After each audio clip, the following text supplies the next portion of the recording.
EW 101 basic electrical engineering and measurement की कक्षा में आपका स्वागत है।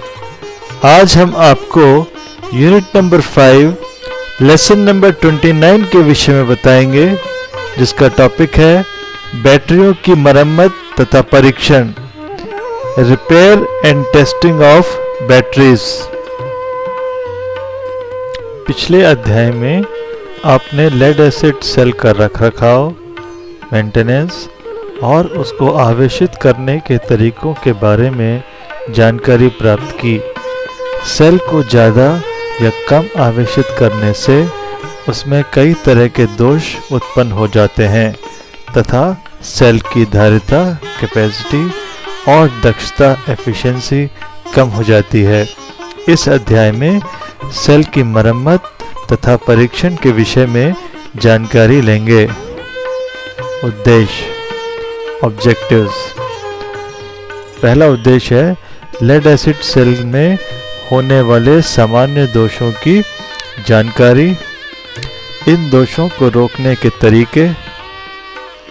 तीसरा, संचायक बैटरियों की जांच एवं निरीक्षण करना, संचायक बैटरी में स्टोरेज बैटरीज, तथा संचायक बैटरियों की मरम्मत। तो इस तरह से ये आपके उद्देश्य हैं। अब पहला है बैटरी में होने वाले दोष तथा उनका निवारण, fault in batteries and their remedies. जैसा कि पिछले अध्याय में हमने लेड एसिड सेल में आवेशन, चार्जिंग या विसर्जन, डिस्चार्जिंग में होने वाली रासायनिक क्रियाओं का अध्ययन करते समय ये देखा था कि जब सेल को आवेशित करते हैं तो सल्फ्यूरिक एसिड बनता है तथा पानी कम हो जाता है, जिससे इलेक्ट्रोलाइट अपघटक का विशिष्ट घनत्व, स्पेसिफिक ग्रेविटी बढ़ जाता है तथा सेल विसर्जित होता है तो पानी ज़्यादा बनता है और सल्फ्यूरिक एसिड की मात्रा कम हो जाती है तथा दोनों प्लेटों पर लेड सल्फेट की परत जम जाती है। जब हम सेल को ज़्यादा आवेशित करते हैं, ओवरचार्ज करते हैं या ज़्यादा अनावेशित करते हैं, अंडरचार्ज करते हैं, तो उस दशा में कई तरह के दोष उत्पन्न हो जाते हैं। बैटरी में होने वाले कुछ मुख्य दोषों तथा उनके निवारण का वर्णन नीचे बताया गया है। पहला, सल्फेशन। तो सल्फेशन क्या होता है? जब बैटरी डिस्चार्ज होती है तो उसके प्लेटों पर लेड सल्फेट PbSO4 की एक पतली परत चढ़ जाती है तथा वह परत नट बोल्ट्स, टर्मिनल्स और कनेक्टिव लिंक्स पर भी जमा हो जाती है। अगर बैटरी को ज़्यादा समय तक डिस्चार्ज अवस्था में रखा जाए तो यह परत कठोर हो जाती है और बैटरी की दक्षता कम हो जाती है। जब हम इसे दोबारा चार्ज करने की कोशिश करते हैं तो बैटरी में बहुत ज़्यादा ऊष्मा, हीट प्रोड्यूस होती है, उत्पन्न होती है तथा प्लेटों पर से परत गिर के नीचे बैठ जाती है। इसको दूर करने के लिए बैटरी को सामान्य दर से चार्ज करके रखना चाहिए और उसे हमेशा चार्ज अवस्था में ही रखना चाहिए। तो बैटरी को हमेशा चार्ज कंडीशन में रखना चाहिए। अब देखिए यहाँ पर बैटरी की एक प्लेट दिखाई गई है जिसके अंदर कुछ पोर्शन आपका काला दिखाई दे रहा है, कुछ सफ़ेद दिखाई दे रहा है। जो वाइट पोर्शन है वो लेड एसिड जो है, इसके ऊपर लेड सल्फेट की कोटिंग जमा है और जो बाकी पोर्शन है ब्लैक वाला वो लेड का है। तो ये नेगेटिव प्लेट है, तो नेगेटिव प्लेट लेड की होती है, इसके ऊपर लेड सल्फेट की कोटिंग जमा हो गई है। अगला है शेडिंग। शेडिंग क्या होता है?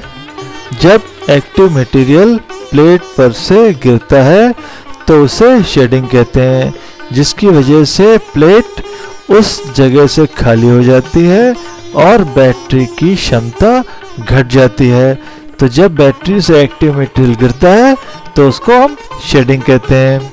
सल्फेशन के कारण जब प्लेट पर कठोर लेड सल्फेट जमा हो जाता है और जब हम उसे दोबारा चार्ज करते हैं तो सल्फेशन की परत एक्टिव मटेरियल को प्लेट से निकालकर नीचे गिरा देती है और इसको हम शेडिंग कहते हैं।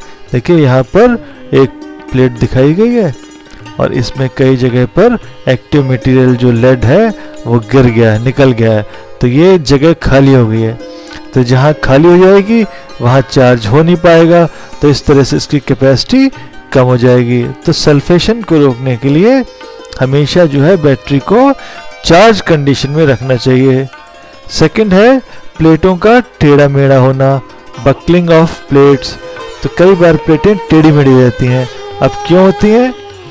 जब प्लेटें टेढ़ी हो जाती हैं तथा दूसरी प्लेटों से जुड़ जाती हैं तो उसे बकलिंग कहते हैं।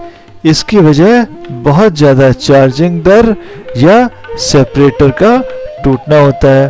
तो कई बार चार्जिंग रेट ज़्यादा हो जाता है या सेपरेटर टूट जाता है तो प्लेटें टेढ़ी मेढ़ी हो जाती हैं। देखिए इस चित्र के अंदर एक प्लेट जो है वो टेढ़ी हो गई, तो इंटरनल प्रेशर का बढ़ जाता है, तो उसकी वजह से भी प्लेट्स जो हैं वो टेढ़ी हो जाती हैं, तो इनको कहते हैं बकलिंग। प्लेटों के बीच में लघुपथ, short circuit between the plates. तो कई बार प्लेटों के बीच में शॉर्ट सर्किट हो जाता है। कभी कभी जब प्लेटों में से एक्टिव मटेरियल गिरकर नीचे इकट्ठा हो जाता है तो वह प्लेटों को आपस में जोड़ देता है, जिससे प्लेट पर चार्ज कम हो जाता है और सेल की क्षमता कम हो जाती है। तो देखिए इस चित्र के अंदर जो एक्टिव मटेरियल था वो नीचे गिर गया और नीचे से उसने प्लेट्स को आपस में शॉर्ट कर दिया, तो प्लेट्स आपस में जुड़ गई तो शॉर्ट सर्किट हो गया। शॉर्ट सर्किट होते ही प्लेट डिस्चार्ज हो गई, उसकी कैपेसिटी कम हो गई। तो इसके लिए हमें कोशिश करनी चाहिए कि शेडिंग ना हो या नीचे जो है कंटेनर बड़ा हो ताकि मटेरियल गिर भी जाए तो प्लेट आपस में शॉर्ट ना हो। अगला है ट्रेइंग। अब देखिए ट्रेइंग क्या होता है? जब सेल के अंदर अशुद्धियां पहुंच जाती हैं तो ये अशुद्धियां रासायनिक क्रियाओं द्वारा प्लेट के ऊपर इकट्ठी हो जाती हैं, जिससे प्लेट के ऊपर उभार, ग्रोथ आ जाता है। इसे ट्रेइंग कहते हैं, जिसकी वजह से प्लेटें आपस में जुड़ जाती हैं। अगला है कंटेनरों का फूलना, बल्जिंग। जब बैटरी को चार्ज करते हैं तो उसमें से गैस बाहर निकलती हैं। अगर ये गैसें बाहर नहीं निकल पाती तो बैटरी के अंदर का दाब, प्रेशर बढ़ जाता है तथा ज़्यादा चार्ज करने पर इस दाब की वजह से कंटेनर फूल जाता है और कई बार फट जाता है। तो इसको कहते हैं बल्जिंग, कंटेनर का फूलना। इस दोष को रोकने के लिए वेंट प्लग के छिद्रों को साफ करके रखना चाहिए ताकि गैस इसके द्वारा सेल से बाहर निकल सके। जैसा कि आप देखते हैं कि वेंट प्लग होता है, देखिए इस चित्र में दिखाया गया है वेंट प्लग। तो इसके जो होल्स हैं इन होल्स को आपको साफ करके रखना होगा। उसी तरह से इसमें देखिए प्रेशर रिलीज वाल्व है, ये वेंट प्लग है। तो यहाँ से अगर हवा निकलती रहेगी, अंदर की गैसेस बाहर निकलती रहेंगी, तो ये जो बैटरी है ये कभी फूलेगी नहीं और बल्जिंग इसमें नहीं होगा। अब अगला है संचायक बैटरियों की जांच एवं निरीक्षण करना, inspection and testing of storage batteries. तब जो स्टोरेज बैटरीज हैं उनको किस तरह से इंस्पेक्ट करते हैं और कैसे टेस्ट करते हैं ये बताया जाएगा। संचायक बैटरियों का समय समय पर निरीक्षण, इंस्पेक्शन एवं परीक्षण, टेस्टिंग करते रहने से उनके दोष मालूम हो जाते हैं। जांच करते समय हमें ये मालूम करते रहना होता है कि बैटरी पूर्ण रूप से चार्ज हो रही है या नहीं। इसके लिए निम्न संकेतों के द्वारा पूर्ण आवेशित सेल की जानकारी प्राप्त हो सकती है, जिसके बारे में आप पिछले अध्याय में भी पढ़ चुके हैं। तो जो इंडिकेशंस हैं कि फुल्ली चार्ज कंडीशन के क्या क्या इंडिकेशंस हैं, ये आप पहले भी पढ़ चुके हैं। अब फिर से थोड़ा सा एक रिवीजन है उसमें। देखिए, पहला टर्म है गैसिंग। जिस समय सेल पूर्ण रूप से आवेशित होती है तो यह कैथोड पर हाइड्रोजन और एनोड पर ऑक्सीजन मुक्त रूप से देती है। इस क्रिया को गैसिंग कहते हैं और इसमें यह आभास होता है कि सेल पूर्ण रूप से आवेशित हो गया है। इसका मतलब अगर गैसेस निकल रही हैं तो जो सेल है वो पूरी तरह से चार्ज कंडीशन में है। सेकेंड इंडिकेशन है वोल्टेज। जब सेल पूर्ण रूप से आवेशित होता है उस समय उसका टर्मिनल वोल्टेज लगभग 2.4 वोल्ट्स होता है। तो आप वोल्टमीटर से वोल्टेज चेक करके ये मालूम कर सकते हैं कि सेल आपका चार्ज कंडीशन में है कि नहीं। थर्ड, विद्युत अपघटन का विशिष्ट घनत्व, स्पेसिफिक ग्रेविटी ऑफ इलेक्ट्रोलाइट। तो जैसे आप जानते हैं स्पेसिफिक ग्रेविटी जो है वो हाइड्रोमीटर द्वारा नापी जाती है।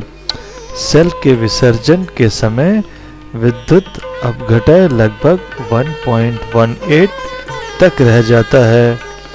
जब सेल पूर्ण रूप से आवेशित हो जाता है उस समय विद्युत अपघटन का घनत्व 1.21 तक हो जाता है, जिसको हाइड्रोमीटर द्वारा नापा जाता है। तो हाइड्रोमीटर से स्पेसिफिक ग्रेविटी टेस्ट करके हम मालूम कर सकते हैं कि बैटरी फुल्ली चार्ज कंडीशन में है या नहीं। इसके अलावा अगला है रंग, कलर। पूर्ण आवेशित होने पर सेल की पॉजिटिव प्लेट गहरे भूरे रंग की तथा नेगेटिव प्लेट हल्के स्लेटी रंग की हो जाती है। तो कलर देखकर भी हम मालूम कर सकते हैं कि बैटरी हमारी चार्ज कंडीशन में है कि नहीं। लेकिन ये तभी पॉसिबल है जबकि कंटेनर हमारा कांच का हो, ट्रांसपेरेंट हो। अगर और किसी मटेरियल का होगा तो कलर आप नहीं देख सकते। सामान्य निरीक्षण के अंतर्गत महीने में 1 या 2 बार निम्नलिखित बातों का परीक्षण किया जाना चाहिए।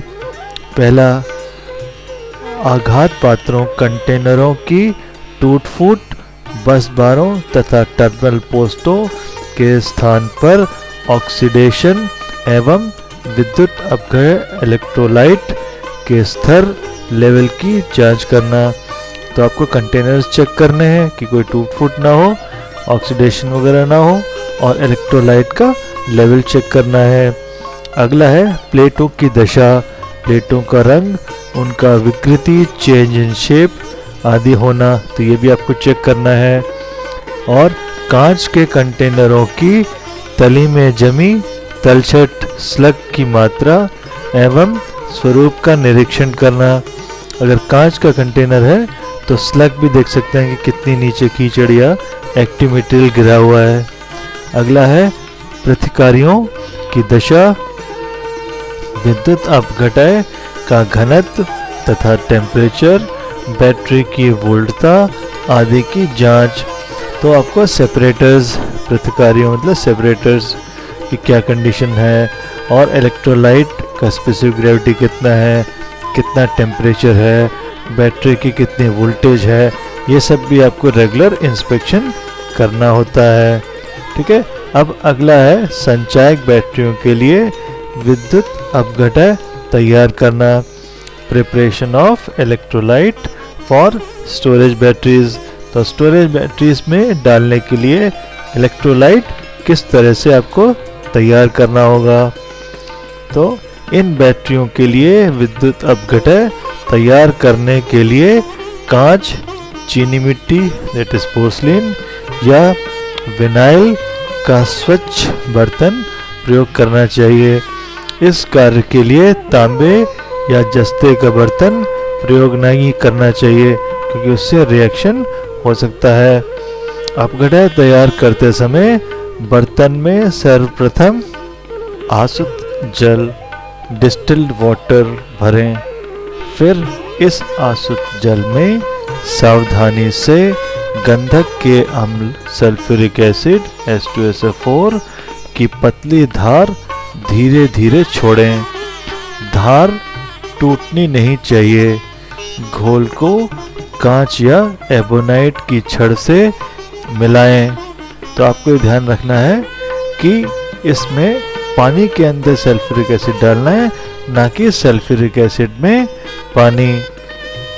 बैटरी में विद्युत अपघटय डालने से पहले उसे 20 से 25 डिग्री सेंटीग्रेड तक ठंडा कर लें, अथवा बैटरी को आवेशित करते समय विद्युत अपघटय का तापमान अधिक बढ़ जाएगा तथा आवेशन को बीच में ही रोकना पड़ेगा। तो आपको जब इलेक्ट्रोलाइट डालना है तो टेम्परेचर कम करके डालिए, ताकि टेम्परेचर बाद में बढ़े नहीं। इसके बाद बैटरी में विद्युत अपघटय का स्तर इतना होना चाहिए कि प्लेटों के ऊपरी सिरे पूर्णतः ढक जाएं। प्लेटें पूर्णतः ढकी हुई न हो तो ऋणात्मक प्लेटों की धातु का ऑक्सीकरण तथा सल्फेट इतनी तीव्रता के साथ होगा कि बैटरी का जीवन काल काफी घट जाएगा। अगर इलेक्ट्रोलाइट के अंदर प्लेटें डूबी नहीं होंगी तो वो डिस्चार्ज हो जाएंगी और उस पर सल्फेशन की प्लेट्स जम जाएंगी, परत जम जाएगी प्लेट्स के ऊपर। तो इस वजह से बैटरी को हमें चार्ज कंडीशन में रखना है। तो इलेक्ट्रोलाइट जो है वो प्लेटों के ऊपर तक भरा होना चाहिए। अब अगला है संचायक बैटरियों की पूर्ण मरम्मत, ओवरऑल ऑफ स्टोरेज बैटरीज। तो स्टोरेज बैटरीज का ओवरऑल किस तरह से होता है अभी बताएंगे। संचायक बैटरियों की पूर्ण मरम्मत या ओवरहॉलिंग तब की जाती है जब बैटरी के अधिकांश सेलों की पूर्ण क्षमता कम हो जाती है, बैटरी के प्रतिकारी सेपरेटर्स खराब हो जाते हैं, बैटरी की कुछ प्लेटों में से 6 से 10% तक प्लेटें फूल जाती हैं या विकृत हो जाती हैं, या ऐसी कंडीशंस आती हैं, तब हम बैटरी की ओवरऑलिंग करते हैं। इसमें क्या होता है, उपरोक्त दोषों के अतिरिक्त ऐसे दोष भी जिन्हें नियमित अनुरक्षण मेंटेनेंस के द्वारा दूर करना संभव न हो तथा ये दोष बैटरी के सामान्य परिचालन में गड़बड़ी उत्पन्न कर रहे हों, तो बैटरी की पूर्ण मरम्मत ओवरऑलिंग करके उसे दूर किया जा सकता है। पूरी मरम्मत करने के लिए बैटरी को खोलकर उसका निरीक्षण किया जाता है तथा उसके दोषी भागों को बदलकर पुनः उनका संयोजन कर दिया जाता है। यदि किसी सेल की कुछ प्लेटें खराब हो गई हों तो प्लेट की सभी प्लेटें बदल देनी चाहिए। तो जो ओवरऑल करते हैं उसके अंदर जितने भी इंटरनल फॉल्ट्स होते हैं उन सबको हम मालूम करते हैं, उनका इंस्पेक्शन करते हैं और उनको हम निकाल देते हैं, रिमूव कर देते हैं, दूर कर देते हैं। तो सभी प्रकार के संचालन बैटरियों की पूरी मरम्मत प्रारंभ करने से पूर्ण उनका अपघटय किसी कांच के बर्तन में निकाल लेना चाहिए। तो सबसे पहले आपको इलेक्ट्रोलाइट हटाकर फिर उसकी जो है ओवरऑलिंग करते हैं। अब इसके बाद है स्वाहा संचायक बैटरियों की मरम्मत। स्वाहा मतलब portable, repair of portable storage batteries. तो वो स्टोरेज बैटरीज जो एक जगह से दूसरी जगह पर ले जा सकते हैं उनको कहते हैं पोर्टेबल। जैसे कार में है, ट्रक में है, ट्रेन में है, जो बैटरीज यूज होती हैं वो सब पोर्टेबल स्टोरेज बैटरीज हैं। इसमें विद्युत अपघटय निकालने के पश्चात इनके आंतरिक सेलों के संयोजन जो कि स्ट्रैप या जंपर द्वारा जुड़े होते हैं को ड्रिल मशीन द्वारा काट दीजिए। आंतरिक सेलों के संयोजन काटने के पश्चात आधारपात कंटेनर तथा ढक्कन के बीच लगे सीलिंग मिश्रण सीलिंग कंपाउंड को हटाया जाता है तथा बैटरी को खोला जाता है। बैटरी को खोलने के पश्चात उसके सभी भागों का अच्छी प्रकार निरीक्षण किया जाना चाहिए। बैटरी के अंदर होने वाले दोषों तथा उनके निवारण की विधि को निम्न क्रमानुसार किया जाता है। तो क्या क्रम है? सबसे पहला बैटरी की कोई प्लेट थोड़ी सी भी विकृत हुई हो तो उसे बड़ी सावधानी पूर्वक सीधा कर लीजिए। दूसरा, विभिन्न ध्रुवता वाली प्लेटों के मध्य पाए जाने वाले लघुपतन दोष यदि हों तो भी दूर कर लीजिए। तीसरा, अब धनात्मक तथा ऋणात्मक प्लेटों का निरीक्षण कीजिए। जाल की दृढ़ता का निरीक्षण कीजिए। इसमें यह देखें कि सक्रिय पदार्थ उसके साथ चिपका हो, प्लेटों के ऊपर कोई उभार ग्रोथ न हो तथा उस पर सल्फेशन तथा जंग के चिन्ह न हो। तो ये सब हमें चेक करना है। इसके बाद बैटरी को खोलने के पश्चात प्रतिकारिकों सेपरेटर्स की दशा का भी भली भांति निरीक्षण कीजिए।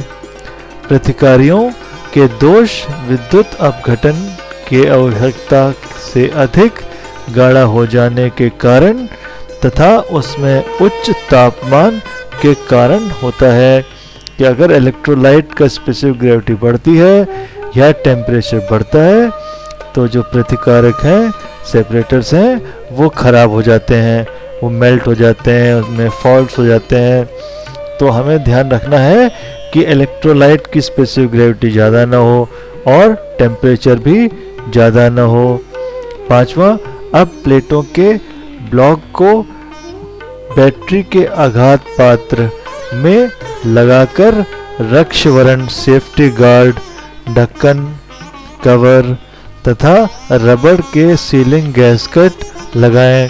एक बार फॉल्ट्स रिमूव हो जाने के बाद बैटरी के कंटेनर के अंदर आपको बैटरी रखनी है, फिर सेफ्टी गार्ड और कवर वगैरह लगाने हैं।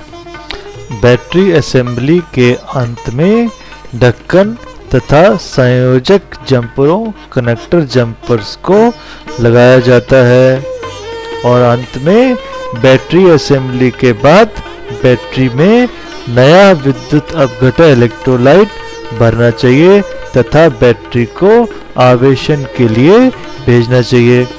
तो लास्ट में आपको इलेक्ट्रोलाइट जो नया वाला इलेक्ट्रोलाइट है वो डालना है, पुराना इलेक्ट्रोलाइट हटाकर नया इलेक्ट्रोलाइट भरना है। तो इस तरह से आपको उसकी मेंटेनेंस करनी है। सारांश, समिंग अप, इस अध्याय में आपने संचायक बैटरियों की जांच तथा निरीक्षण, विभिन्न प्रकार की संचायक बैटरियों के विद्युत अपघटन को तैयार करने की विधियां तथा संचायक बैटरियों की मरम्मत के विषय में जानकारी प्राप्त की। तो आज आपने इनके बारे में पढ़ा। कक्षा कार्य, क्लास असाइनमेंट, आपको बताया जाएगा कि क्लास असाइनमेंट को क्या करना है। कार्यशाला में प्रयोग में लाई गई बैटरियों का निरीक्षण करें तथा उसमें पाए जाने वाले दोषों की सूची बनाएं। तो आपको एक लिस्ट बनानी है कि उसके अंदर क्या क्या फॉल्ट्स हो रहे हैं। आपको चेक भी करना है कि कितना उसका वोल्टेज है, कितना उसकी स्पेसिफिक ग्रेविटी है। तो ये कार्य आपको आज करना है। तो इसके बाद आता है एक्सपेरिमेंट CEW 105 प्रैक्टिकल नंबर 29। देश सोडियम वेपर लैंप के कनेक्शन करना तथा उसकी वोल्टेज तथा स्टार्टिंग करंट व रनिंग करंट नापना। तो आपको क्या करना है, सोडियम वेपर लैंप के कनेक्शंस करने हैं, किस तरह से सोडियम वेपर लैंप्स कनेक्ट करते हैं और उसकी वोल्टेज तथा स्टार्टिंग और रनिंग करंट को नापना है। इसके बारे में आपने पहले ही पढ़ा हुआ है। सोडियम वेपर लैंप के बारे में आपको सिर्फ जो है इनके कनेक्शंस कर रहे हैं। तो एपरेटस रिक्वायर्ड, क्या क्या चाहिए की जरूरत पड़ती है। वोल्ट मीटर 0 to 300 एक, एमीटर 0 to 5 एम्पियर्स एक, सोडियम वेपर लैंप जो कि 125 वाट का 250 वोल्टेज का है एक चाहिए, और उसके साथ एक चोक चाहिए जो 250 वाट का हो और 200 से 240 वोल्ट तक पे काम करे। सोडियम वेपर लैंप का होल्डर चाहिए जो 3 पिन होल्डर होते हैं, ताकि उसके अंदर हम सोडियम वेपर लैंप को कनेक्ट कर सकें। और एक कैपेसिटर चाहिए 4 माइक्रोफेरेड का, और 1 वे स्विच 5 एम्पियर का चाहिए। और इसके अलावा आपको इग्निटर चाहिए जो कि 0 से 150 से लेके 220 या 400 वाट का हो और 250 वोल्ट पे काम करे। तो इग्निटर जो है इसको इग्नाइट करेगा, चलाएगा। कार्यविधि प्रोसीजर, चोक कैपेसिटर को टेस्ट करें तथा चित्र के अनुसार कनेक्शन करें। सोडियम वेपर लैंप को होल्डर में लगाएं और स्विच को ऑन करें। स्टार्टिंग करंट और वोल्टेज को नोट करें। 10 से 15 मिनट बाद उसकी रनिंग करंट और वोल्टेज को नोट करें। तो स्टार्टिंग करंट तो शुरू में आ जाएगी और 10 से 15 मिनट में जो पूरी जलने लगेगा, अच्छी तरह से ग्लो करेगा, तब आपको उसकी करंट नापनी है जो कि उसकी रनिंग करंट होगी। देखिए ये सर्किट डायग्राम है, इसमें आपको सोडियम वेपर लैंप दिखाया गया है और उसके साथ साथ जो है इसमें चोक के कनेक्शन और इग्निट्रॉन के कनेक्शंस ये दिखाए गए हैं, और एक माइक्रोफेरेड 4 माइक्रोफेरेड का कैपेसिटर भी लगाया है। तो ये कनेक्शंस कर रहे हैं, एक एमीटर वोल्ट मीटर लगाना है और इसके द्वारा आपको स्टार्टिंग करंट और रनिंग करंट लेनी है। तो स्टार्टिंग करंट शुरू में आ जाएगी और वोल्टेज आ जाएगा, उसके 10-15 मिनट के बाद रनिंग करंट और वोल्टेज। तो उससे आपको मालूम पड़ेगा कि शुरू में कितनी करंट ले रहा था और फिर बाद में कितनी करंट ले रहा है। विशेष रीडिंग पर प्रेषण तालिका ऑब्जर्वेशन टेबल, जिसमें स्टार्टिंग अवस्था है और रनिंग अवस्था है।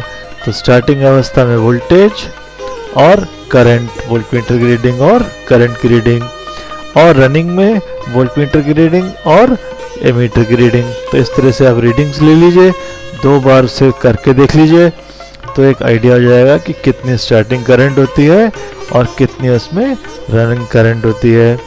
प्रिकॉशंस, कनेक्शन ठीक वक्त से होनी चाहिए। सोडियम वेपर लैंप को ऊर्ध्वाधर अवस्था में प्रयोग करना चाहिए, हॉरिजॉन्टल डायरेक्शन में। सोडियम वेपर लैंप को सीधा सप्लाई के साथ नहीं जोड़ना चाहिए, चोक लगाकर कनेक्ट करना चाहिए। सप्लाई वोल्टेज के अनुसार चोक की टैपिंग प्रयोग करनी चाहिए कि कितनी उसकी टैपिंग से, जितना वोल्टेज रेटिंग है उसके हिसाब से आपको टैपिंग लगाकर उतना वोल्टेज सेट करना होगा। एप्लीकेशंस, सोडियम वेपर लैंप सड़कों, हाईवे, चौराहों आदि पर रोशनी के लिए प्रयोग किया जाता है, जो कि अक्सर आप देखते हैं। और उसी तरह से इस चित्र में देखिए, इस चित्र में ये सोडियम वेपर लैंप दिखाए गए और ये सोडियम वेपर लैंप जो है रोशनी देने के लिए लगाए गए हैं। तो आज आपको ये एक्सपेरिमेंट करना है, इनकी रीडिंग्स लेनी है और ऑब्जर्वेशन टेबल में आपकी जो प्रैक्टिकल की नोटबुक है उसमें ऑब्जर्वेशन टेबल के अंदर इनको भरना है। धन्यवाद।